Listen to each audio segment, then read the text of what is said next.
বর্তমান সময়ের পরিপ্রেক্ষিতে অবশ্যই জমিতে চাষ করার পূর্বে ট্রাইকোডার্মা দিয়ে জমির মাটি শোধন করে নিতে হবে। এতে করে মাটিতে থাকা রাসায়নিক উপাদান ও জৈবিক উপাদান সহজেই গাছ গ্রহণ করে এবং মাটির গুণাগুণ বৃদ্ধি করে।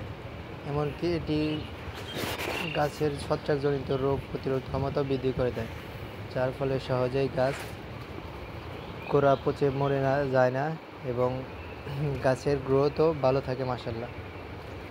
তো সবাই চাষ করার ক্ষেত্রে এই বিষয়টা অবশ্যই খেয়াল রাখবেন।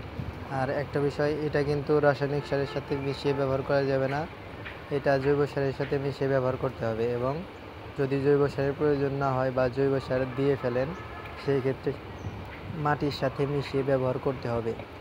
আর এটি ব্যবহার করতে হবে বেড যখন করবেন, করার পর ফিনিশিং দিবেন, ফিনিশিং দেওয়ার ঠিক আগ মুহূর্তে এটি প্রয়োগ করতে হবে।